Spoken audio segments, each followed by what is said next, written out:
Thank you, Lucy. Um, Today we've got Robert Tessler's joining us. I don't know if you know everybody here, Robert. Have you met everybody? I'm not 100% sure. I'll introduce myself in case Yeah, I why haven't. don't you do that, and then I'll just have everybody just say who they are quickly, just so we know Yeah. everybody. So I'm Rob, he, him pronouns. I'm based in Pittsburgh here. I am 2 working business days away from being done with psych residency at UPMC. And then after thank you.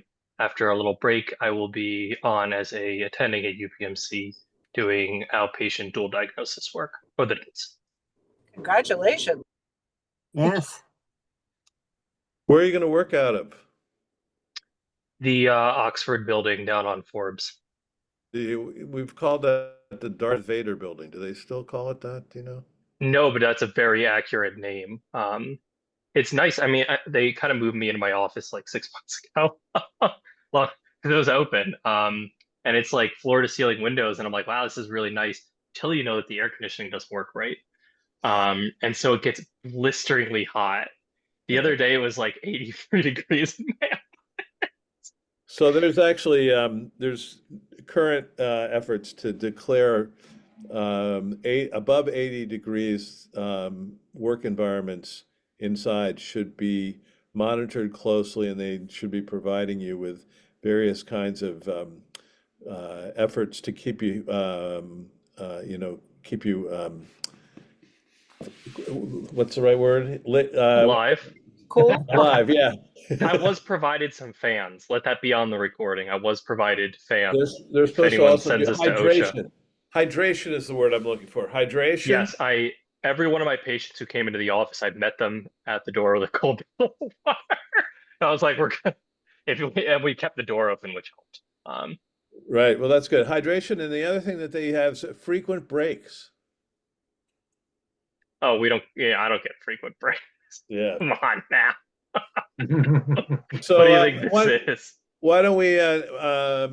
Obviously, you know me, Rob. Do you want to introduce everybody else? If you don't know Rob already, maybe you can introduce yourself to him.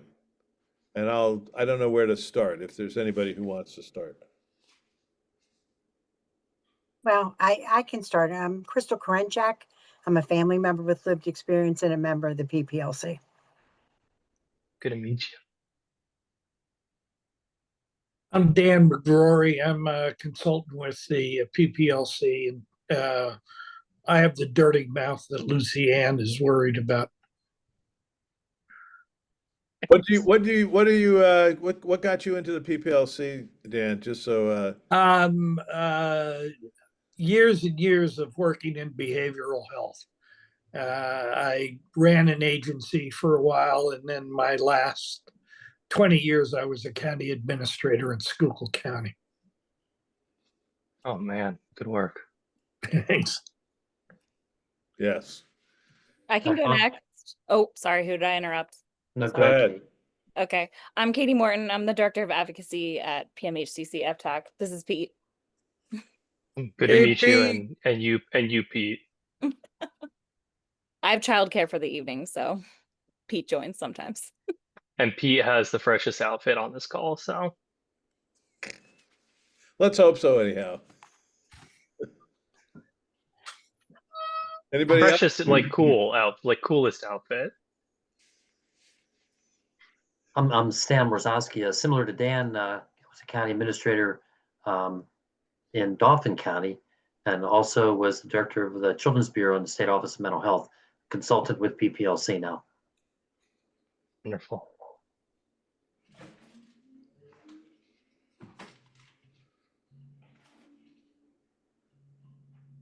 Everybody else known to Rob, Deb, Marianne? Yeah, Rob knows me, but Deb Shoemaker, PPLC. I am a family member of the SLMT. I can say that for another month, right, Crystal? August 30th it ends. Okay, so a month and a half. And today was my last day as chair of the MAC. but I am a consultant for the PPLC, and how I got involved in the PPLC is when I was the executive director and lobbyist and ethics specialist for the Psych Society. So I worked closely with Dave, and that's how we started. And I think I know Rob from the Psychiatric Society a little bit. So Yes. You know, I have a question for you that's totally unrelated. Do you have a family member named Dale? yeah, Shoemaker. I think that's my husband. Yeah. My husband's uncle. I Don't think tell you. so. Yeah. Okay. I was about to tell you about, tell me it was your son. No. Oh, is it old or young? No, he's my age. Seth. No, Seth. But ironically, my husband's uncle's name is Dale, so that's why it was kind of funny you said that. Oh no. So No. he's neither young nor old, but he's No. yeah, I went to Pitt with him. Oh no, my son's name is Seth. So Oh, okay. close. All right. Well, maybe you had a long lost cousin in Pittsburgh. Well, it's the only other shoemaker I've met. Kathy. I'm Kathy Governor Klein, and I'm the Chief Medical Officer of the Consortium, a behavioral health agency in Philadelphia, for 2 more days. I got into the PPLC because I was asked by a highly esteemed colleague, departed colleague Larry Reel, and it's been a great honor to be part of this group advocating for community mental health. Kathy, Good 2 more see. days. I think we met back in Harrisburg at PPLC meeting. But I'm Oh trying to yes, I remember. think we did. Great to see I you didn't. I again. wasn't sure until you talked, and then I recognized your voice. So I'm not great with names. Now I see you. Now I'm much more confident that we did meet. Yeah. Well, I'm in these very cool shades and I'm driving, so forgive my eye contact. Yeah, Please don't. don't look. And also, by the way, you're driving in a field of grass. I don't know if you know that. And you're miniaturized. It's a little Yeah, you weird. might want to get the prescription checked on those sunglasses. You look like Will do. it's honey. You look like Will it's Honey, do. I Shrunk the Kids or something. Yeah. Hey, Kathy, since you brought that up, did you find who's replacing you at Consortium? Just so we have a name. There And is nobody's no replacing- name to well, nobody's- replace me at the consortium as of Okay. yet, much to my high anxiety. Well, there's nobody that can replace you, so that's not quite what I meant. But you know, Well, kind for you to say, but they haven't hired anybody in the position of chief medical officer or even medical director of psychiatric services. So there are some candidates, but you know, I'm waiting with bated breath. But I'm running out of time to hand the baton, so I'm just trying to equip our current, medical treatment staff and, directors as best as I can. So keep us all in your prayers. But they're a good team. They know their work, and they'll figure it out. All right. Marianne, or you guys know each other already, yes? We Yep. do know each other. And I think that's part of the subject of this conversation, so we Yeah. can come to that. I was just going to She's my hero. Well, thanks. What I was going to just add, Dan is not touting his strengths, and he is one of the PPLC folks that helps us with music to energize us, give us power, calm us down. Great musical library. So yeah, Spotify master. I agree with that. And how I got into the PPLC was back in the day. Penny Chapman was already involved, and Rick Seeger was, I think, my entry point as we were working on getting a residency up and running. And then I was volunteer help with Penny Chapman for the fellowship. Yeah, I don't know if That's why I'd like to join this group. Yes. Penny was one of our original program directors, did the rural psychiatry fellowship for a long time. Yep. Alan, are you there? Here. So my name is Eileen Diaz. I'm a child and adolescent psychiatrist at Pennsylvania Psychiatric Institute. I'm also director of Hispanic Clinic at Pennsylvania Psychiatric Institute. And I joined the PPLC during the COVID-19 pandemic while all the issues that were going on racially with the George Floyd and oh, I have somebody on the door. Yes, but that's like my story. Thanks. To meet you. All right. So Rob is here. He's agreed to talk a little bit about some of the work that he's doing around advocacy. And I'm hoping that we can kind of have a conversation about what we've been doing, what he's been doing, and what we might imagine our future initiatives looking like. So, is that enough of a setup? Rob, do you want me to say anything more? Sure. No, that's totally fine. So, thanks for having me here. So I have two initial questions. I'm going to ask you all lots of questions, but there's two first ones. The first one is, right, I'm joining for your meeting here. I don't know your meeting agenda. I don't know what you guys talk about or do. You know, you might have like all these things you need to vote on. How much time for this discussion? So we're pretty freewheeling. This group came together during the COVID emergency. I mean, the PPLC has obviously been around for a long, long time, and we would meet, you know, every couple of months, and we had some exchanges on email. What's happened is that when COVID struck, we started up meeting every week at this time, actually on Thursdays at 6 o'clock, and for a good, I think it kind of went almost for three or 4 years. We met at this time first through the COVID emergency, just to have people share their experiences and issues that they were coming up in various different kinds of ways. We've had as many as close to 60 people on this call at times. And obviously that sort of sense of emergency faded to a large extent over time. But we found that it was very useful for us to kind of keep together because there was enough going on in the mental health environment within the state in particular, but nationally as well, to kind of keep us engaged and in conversation about a variety of things. It tends to be a bit free form, so we kind of start up and, you know, people bring up issues that they've got that have come up in their day-to-day lives or work. We had sort of settled down to a less frequent conversation every other week, basically. And then Trump was reelected. And since that time, we've been back to the every week. And we're essentially, for the last 3-4 months now, been commiserating about we have hope to continue to try to influence what the state thinks and does, and that's been a particular challenge, and you know we've sort of focused on that.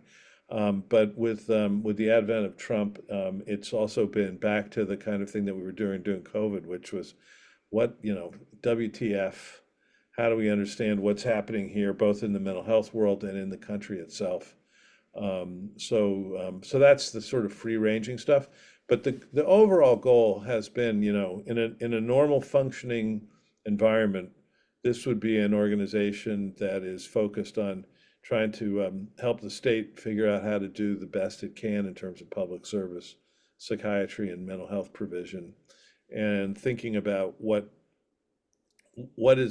are the things that ensure that people in the state are as healthy as they possibly can be, both psychiatrically and medically, and from a public health perspective. So we've kind of taken a whole person approach.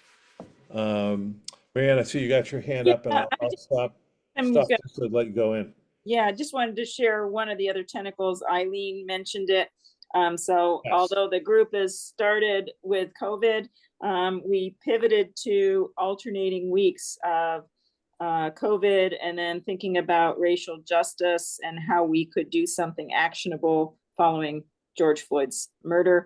And so that led to another couple of groups that met at 2 different times. And then we joined forces looking at recruitment, retention, education, and training around Black and Brown medical students coming into residency, and that pipeline universe of how do we support. And so we have the Learning Collaborative, and we have a quarterly meeting of residents across the state.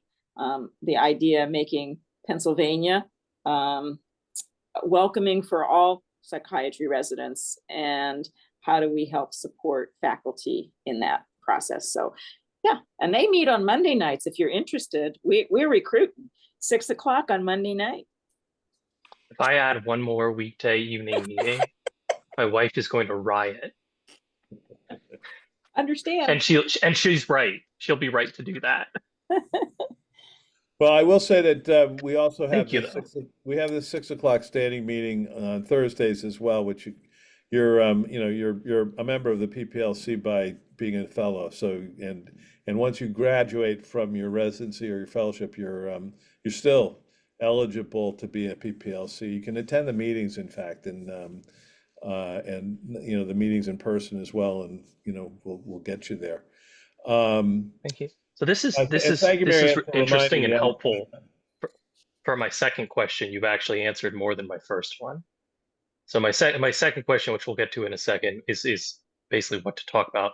My first question, I'm going to take a guess that the answer is that there isn't a specific time limit except for the space of the meeting.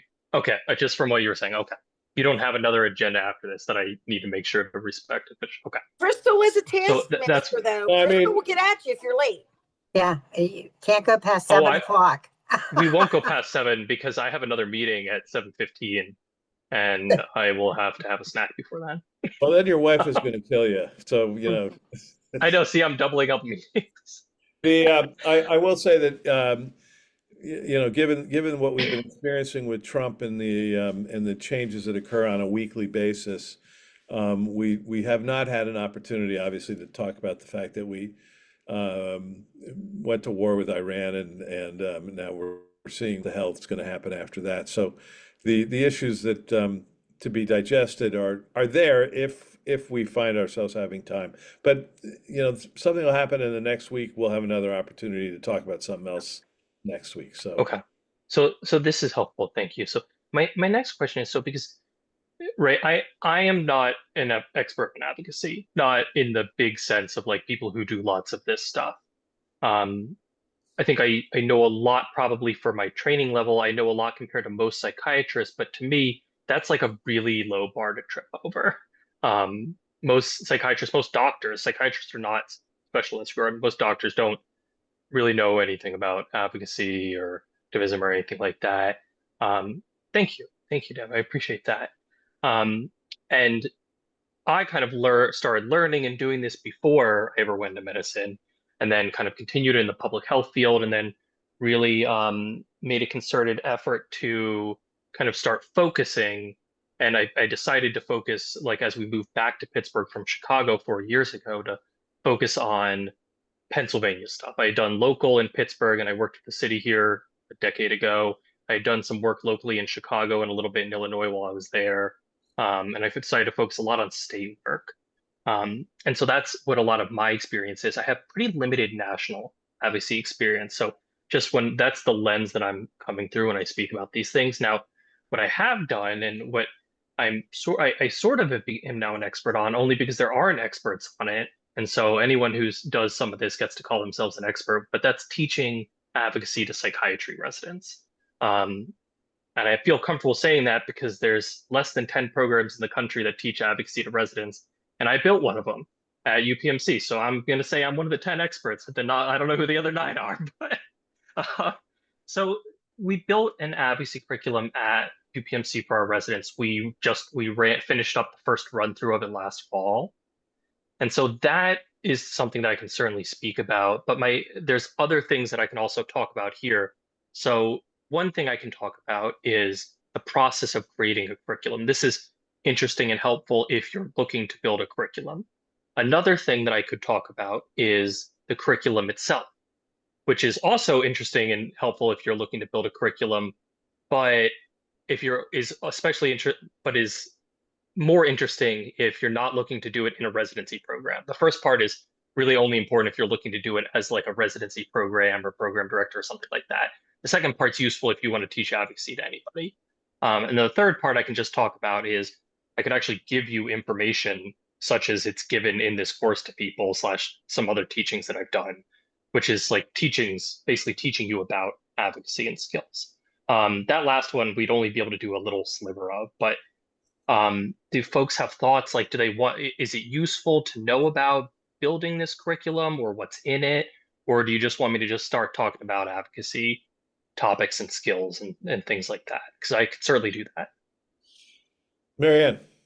So I just came from training that the APA sent our APA PAC board, some members of the PAC board and government relations too.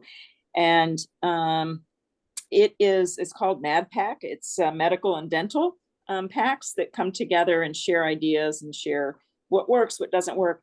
And there was interesting efforts around or talk around residents and curriculum. So for me, I'm interested whether that's done here or outside of that, to pick your brain at some point into the future in my role there. That would be great, because I think we have a need. And so if we can go from 1 of 10 to magnify that, that's where we want to be. Sure. So we can start there. And what I'll do is, because I expect most folks are not involved with like a specific residency program, is I'll give you a very brief overview of building the program, and then we'll really focus on what actually is the curriculum. So I think that's probably the most interesting part here for that. Let me, Rob, let me just also Yeah. say that just to keep in context, because this is I don't think this is a one-off conversation. I think we are probably going to need to think about how to take some of the things that you're thinking about. You heard already the conversation that in what Marianne mentioned, that we took the issue of the lack of racial disparity, or the lack of racial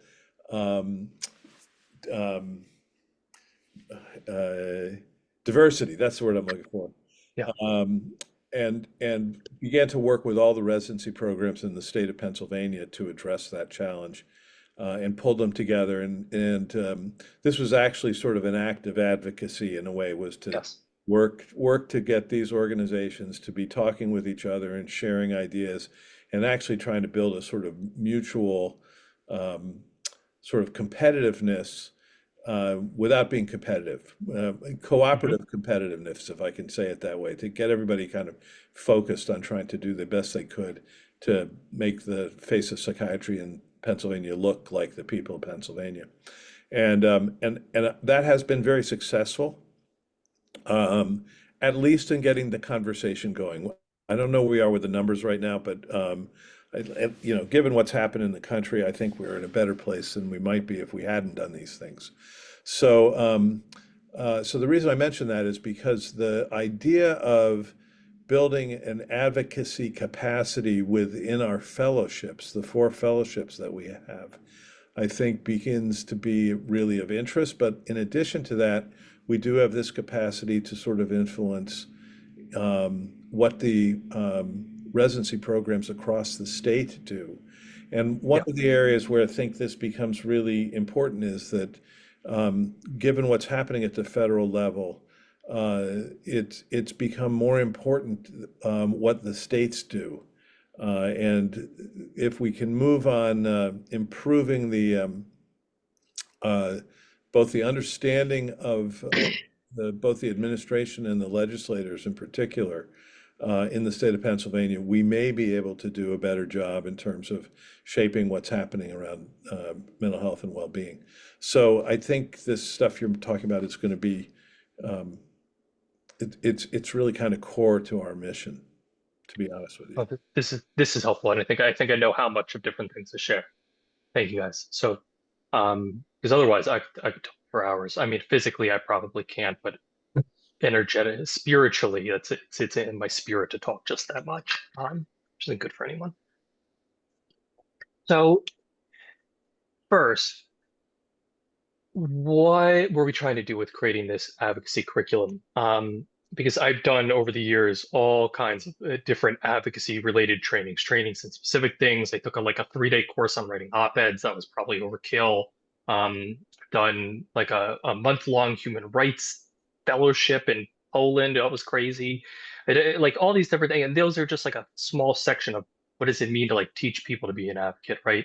So we basically, where this started from is the idea that one, doctors don't know how to do advocacy, at least not in a systemic way. And I'll explain what I mean there in a moment. And so doctors need to be taught this.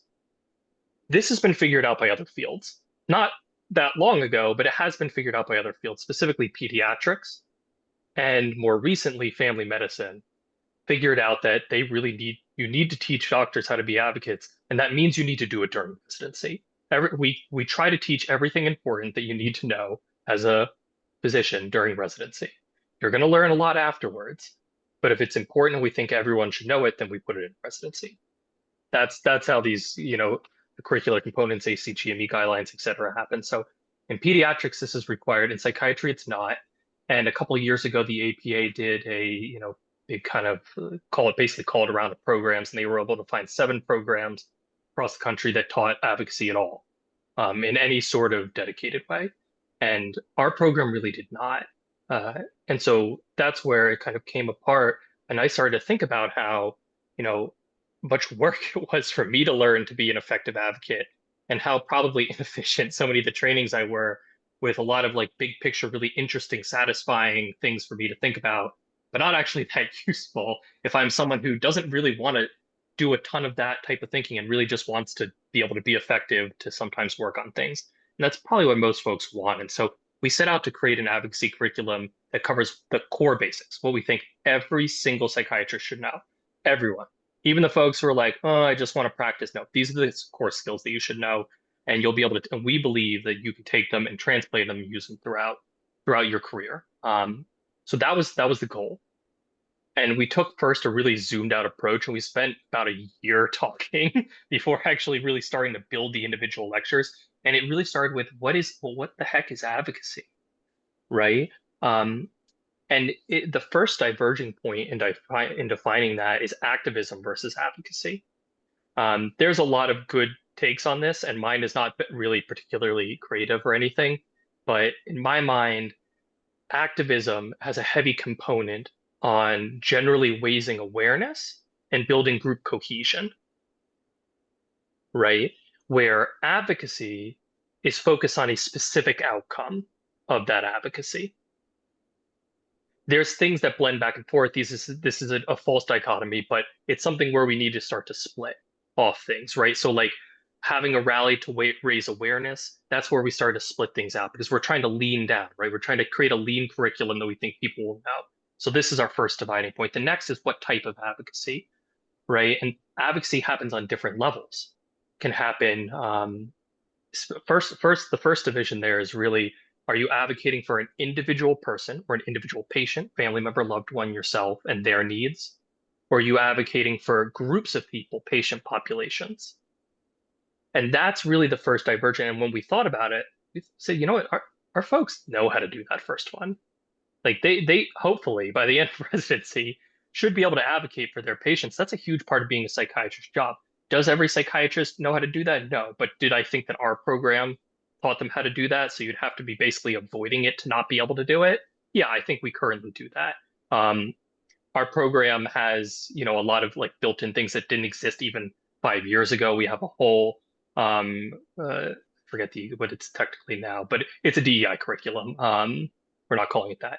But it's excellent, and it teaches a lot of how to advocate for individual patients and yourself and things like that. So we had that, but what we were missing is how to advocate for patient populations, groups of people. Well, what I call, or what a lot of people call, systemic advocacy. Right. So this is focusing on systemic advocacy, and from there's a long list of things that you could do. And so we had to pick the things that we think individual psychiatrists are most likely to be able to actually use. And we left out a lot of stuff. So there's some things that I consider like high level skills. And so for instance, leading a media campaign, that is a pretty high level skill. I do not think that most psychiatrists are going to do that. Sorry, Now I'm putting I guess I'm putting back on my psychiatric society / APA hat. Do you ever show them the APA, the AMA ethical guidelines as they pertain to psychiatry? Because I think sometimes people get confused on what they can and cannot do. I think a lot of times psychiatrists, at least when we used to talk about things, when I was doing advocacy, people, or even talking to residents, they don't understand what they can advocate. They think that they're bound by the guidelines, and there's certain things like that you're bound by the ethical guidelines, but they're not what it's if you're blatant, So I think that Yes. sometimes people don't realize even that advocating, and I brought it up when I spoke to the residents at Hershey, advocating, doesn't mean it's a big production. It means they said like advocating for your patients in, with their residency directors and doing other things. And they felt better knowing that they thought that advocacy was this huge thing they had to do, but they didn't realize it's little things like talking to their patients in a setting or doing other things, which I think are doing street medicine and stuff like that. So I think that's Yes. important. Yes. This was part of our first session, actually. I agree so much that it went in there in the first session. And I'll talk a little bit more about that in a second, but 100% agree. So essentially, right, we cut out some high-level skills and we just focused on what I call, and I've heard folks say, is called relational advocacy. This is the concept that you as a person can create either a short-term or long-term relationship with a person in power and then advocate to them and influence them. This is like one way to do advocacy, right? There's a lot, but this is a way that doesn't necessarily really cost money, and it can be transplanted to different areas, and it can be done either as a group or you can do it as an individual. And what we did was we then built on that and iterated on that throughout the course.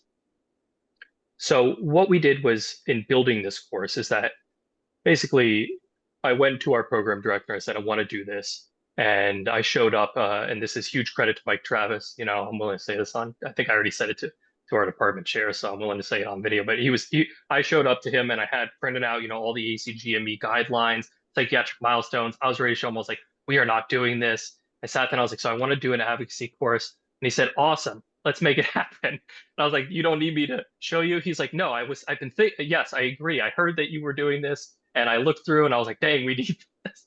So it was an easy sell. So I don't know how to sell this to someone who doesn't want to do it, because all I have is theory there. So it was pretty easy, which was really nice. So that's usually not the case. So you've done a lot of pre-advocacy, apparently. Or someone talked to him. I mean, I don't know. I tend to workshop ideas a lot with a lot of people. I have 30 people that I workshop ideas with. So one of them must have told him, but. So it was pretty easy. So the question then was, well, okay, but let's make it good. Just because we're going to do it doesn't mean we want to do it right and make sure that it's effective. And so we did a survey of the entire residency program. And I could pull up facts and the slides and the data points. But what I'm going to get at here is, one, residents absolutely think advocacy is important, both advocating for their patients, but also for patient populations. They think it's important. They think it's part of their job as psychiatrists. At least our residents at UPMC did. A surprising number of them identified as having some prior advocacy experiences, a little less than half. But all of them rated their confidence really low at any kind of advocacy that was for systemic advocacy. They actually felt pretty confident in advocating for individual patients, which, thank goodness, because that backed up one of my premises in creating a course. So we would have had to shift a lot, but they felt good advocating for the needs of individual patients, identifying barriers to care, things like that. But they didn't feel comfortable really at all talking to legislators or speaking to the media or doing any number of a list of activities. And just for fun, I created some multiple choice questions on what I considered to be, and I was clearly wrong, like really basic questions like the definition of mental health like the Mental Health Parity Act, what's covered in what is Medicaid, stuff like that. And folks just really just did not, they didn't do well. It was 100% the same as guessing. So from there we said, okay, so we know what we need to do. We need to take this energy that people feel about advocacy, and we need to bring their skills up to match it. And the lever point there, and this was key for creating the course, is that they feel they can already advocate for individual patients. And so I had the sell was, you actually have the skills to advocate for patient populations. You just have to figure out how to connect those. And so we created a framework based on this, like a 4-step framework, the CARE framework. But the basic concept is, first you identify a patient problem or multiple patients having a problem. You advocate for a solution to them. Then you relate it to the entire health, like a greater problem because it's affecting multiple people. And then you engage in your systemic advocacy. And then we had a worksheet with lots of questions to walk through that. And we introduced that right in the first session, right? We defined advocacy. I reassured them that they are legally certain, not only allowed to, but encouraged to engage in advocacy.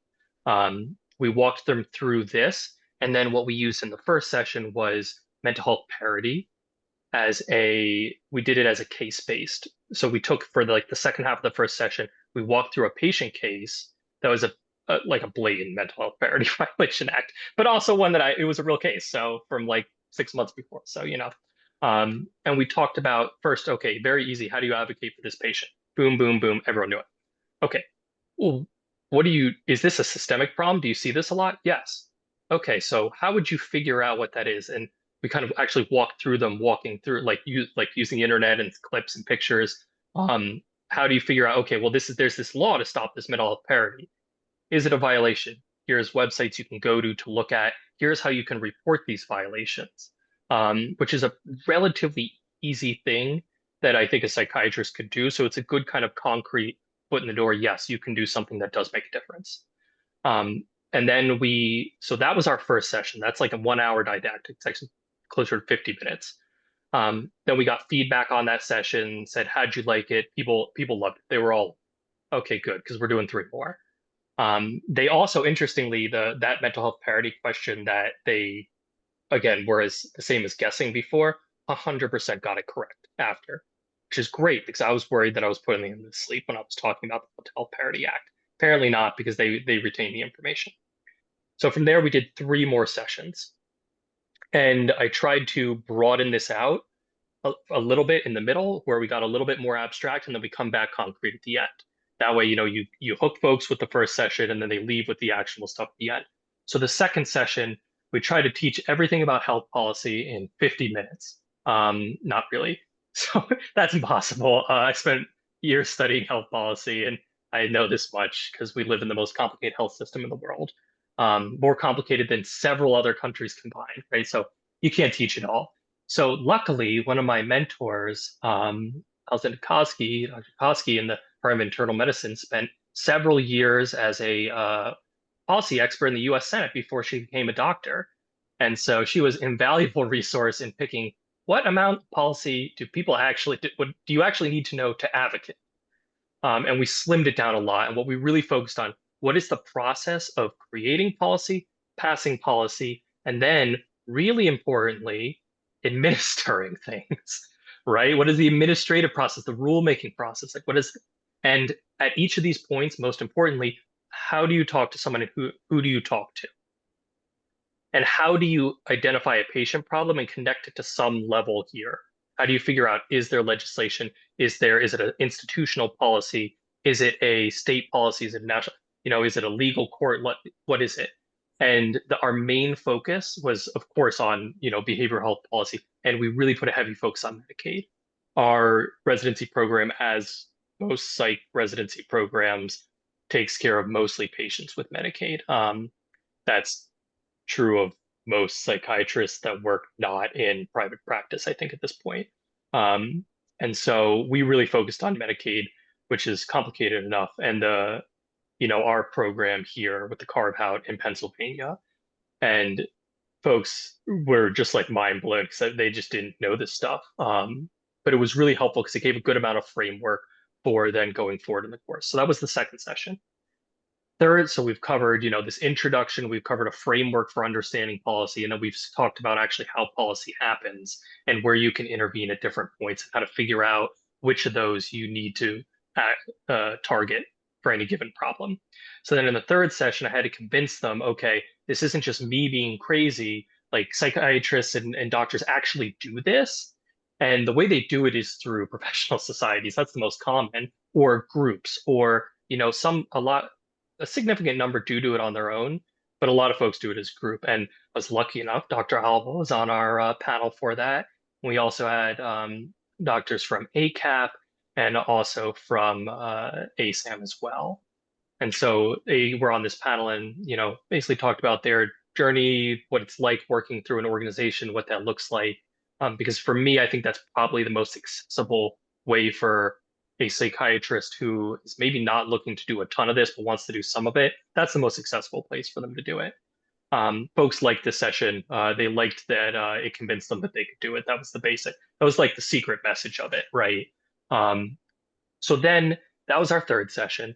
And then in the final session, we sat down and I took a ton of this was like my favorite session. And not just because I talked a lot during it, because I talked the most in the first session. So this one was still my favorite though. It was our playbook. We called it, I think, our behavioral health advocacy playbook. And what I did was I talked to everyone I knew. Not quite. I talked about a third of the people I know who do some sort of advocacy at different points. Ken would have been harassed, except Ken was not physically doing his physical health was not doing well at the time when I was putting this lecture together. So sorry you didn't. Marianne had already been harassed ahead of time. I didn't know some of you, or you would have gotten harassed too. Ken Serta, if anyone knows him, got harassed, and I picked the brains of 3 different state legislators for this, and someone from city council, and basically we put together a just like quick and fast and very concrete, here is how you advocate on an issue to a representative. Step 1, pick your issue. Step 2, like how do you identify which person to advocate to? Step 3, right, how do you figure out, and this is really the core, how do you effectively communicate what you care about? And the first step to that is to figure out what they care about, right? That's the most important thing. It's more important than what you want to talk about is figuring out what they care about. What do they want? What do they value? What matters to them internally, externally? What do they need to put public facing? What do they actually truly care about in their heart? Blah, blah, blah, blah, all this. How do you figure that out when you haven't met them? Because you have to show up prepared. And this is the meat of it. And this is the hardest part of doing advocacy, I think, of doing it effectively. Because we've all had the experience of calling and telling someone, hey, you should do this, and you get a thank you from the staffer, and that's it. And it doesn't, and you leave feeling like maybe that wasn't effective. I hate to say it, but we were probably right. It probably wasn't that effective. It adds up, it's something, but what I really want to teach folks is how to be really efficient with their time. If they're going to advocate about something, I want to help them be as effective as possible. And so how to figure out what the other person wants, and then how to take what you want and what you think is good for patients and people and human beings and align the two. And we practiced doing that a little bit in that session. And folks love this. And I gave them an actual like handout, playbook, things that they liked. Our feedback on the course overall, we did like a big survey afterwards. Folks felt much more comfortable on basically all the core advocacy skills that we identified, except for the ones that we put in the first thing and didn't teach and asked about again to make sure they weren't just jumping up their scores to make me happy. Like media communications, we skipped over because we just didn't have time. I would love to have included that. But it was in the before and after survey and it didn't go up, which means they weren't just trying to, they're my friends. Like, they're not just trying to make me feel good about the course, because I don't want that. And so folks really like this.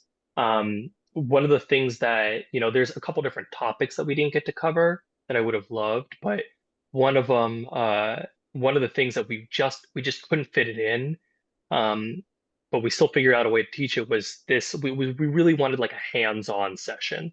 We used a case-based approach for a lot of this, for really 3 out of 4 of the sessions, everything except the panel. But we wanted to actually work through and try things out.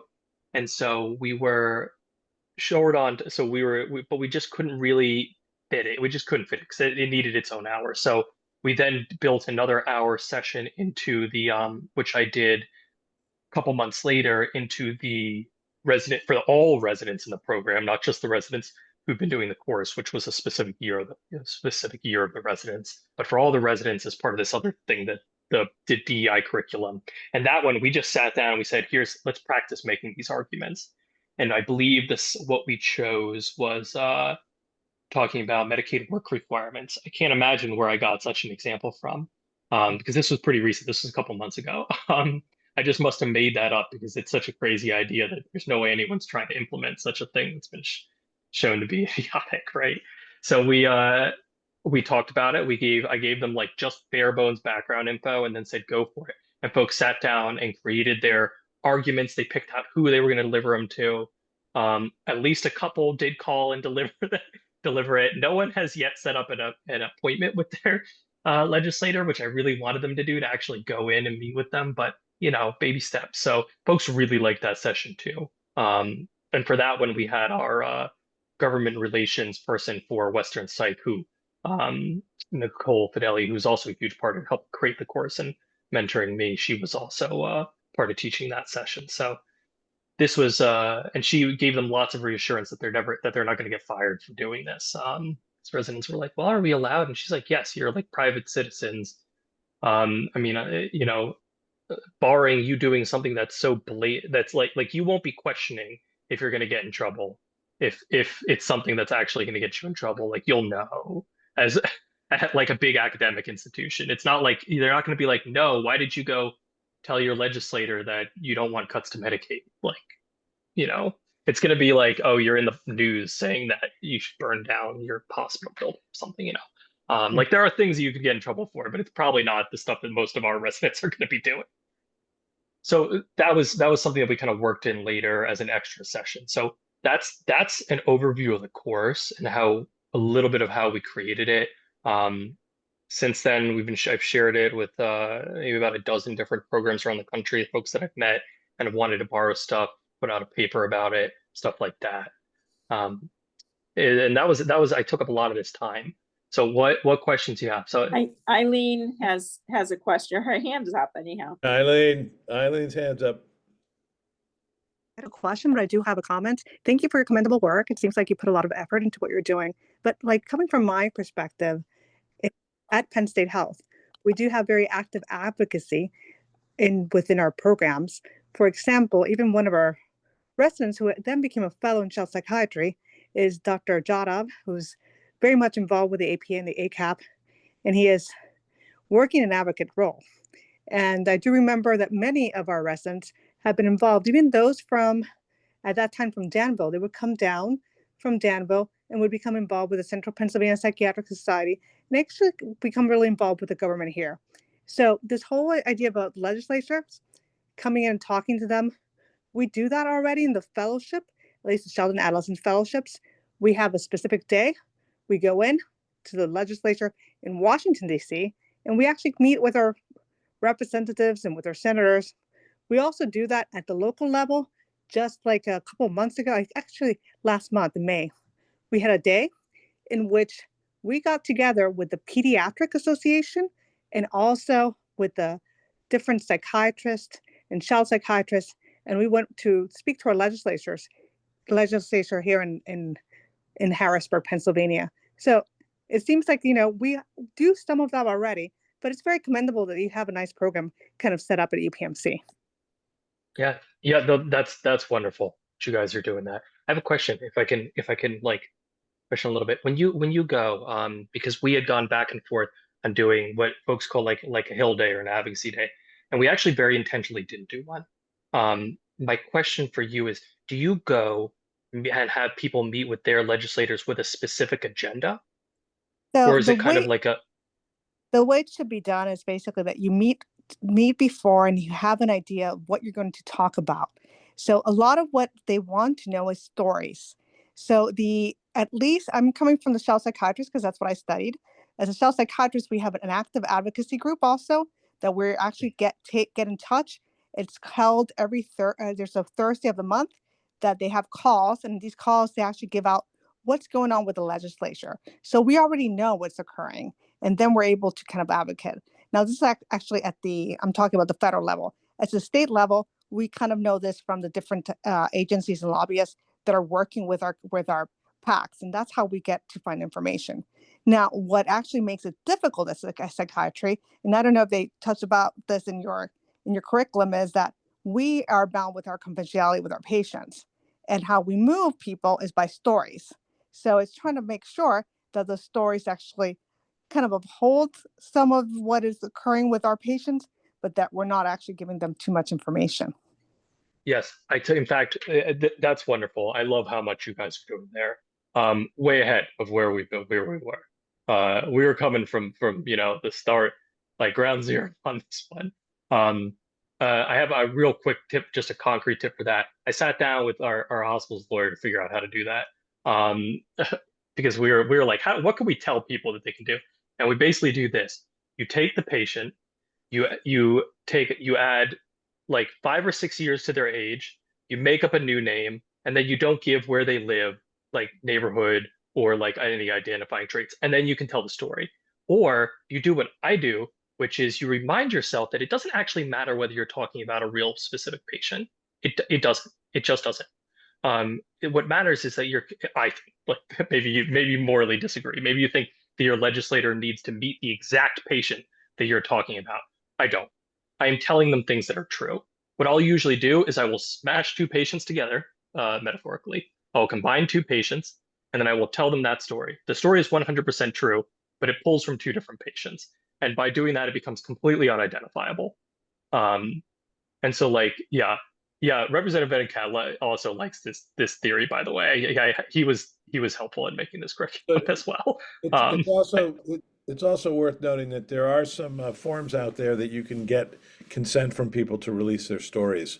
So yes. it is it does not require always that we fabricate some details. You can actually get the real story. We're really short on time. This has been fantastic, Rob. But I want to let Marianne and Crystal just say quickly what you guys want to say, but kind of keep it condensed if you can.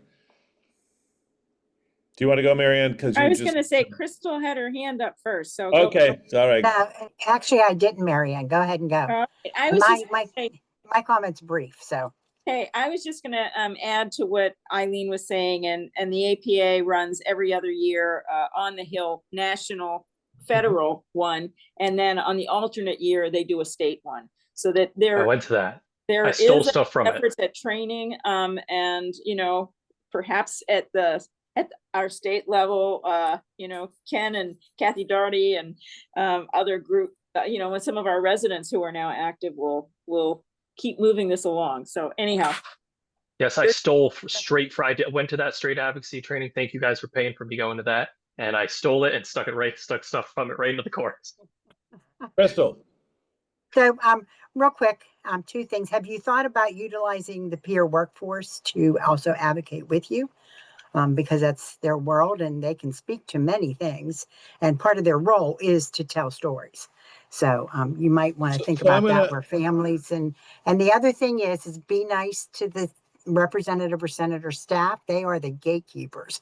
You want access, you need to go through them. So be nice. We have a whole section on how to talk to the staff and make them love you, because this is the key. I learned that being a staff. Yeah, I'm gonna halt you guys here because I'm a stickler about time, as everybody knows. I just insist on it. Yeah. That's sarcasm, very, very tight. 7 o'clock, we got to go. But before we go, I always reserve myself the last sentence. And it's actually a really interesting story as to why we don't have more of this advocacy and why you're finding yourself having to rebuild this concept of advocacy in the profession, because it didn't used to be like this a full generation, 2 generations ago. Something changed, and we need to talk about that a little bit to give you a little bit of context to what the challenge has been. But that's another time. So thanks, Rob. Thank you, everybody else. It's been really interesting. I think there'll be some more grounds to talk some more about this, because it is it's clearly a key part of what the PPLC is all about to begin with. All right. Absolutely. Send me an email and I'll send you whatever stuff from the curriculum that you want. I've been given the okay to give everything away, which was the whole point to begin with. Terrific. Next week, Dr. Tessier. next week, just so we're clear, we're going into a long weekend, and I decided that we were going to cancel July 3rd's event. So no PPLC meeting next week. Okay? Okay. Just seems like let everybody have that long weekend starting at 5 o'clock on Thursday. We'll throw fireworks for you. All right, everybody. Take Okay. care, all. Thank Good you, Rob, evening. Yeah, everyone. everyone. Thanks for Bye. having me.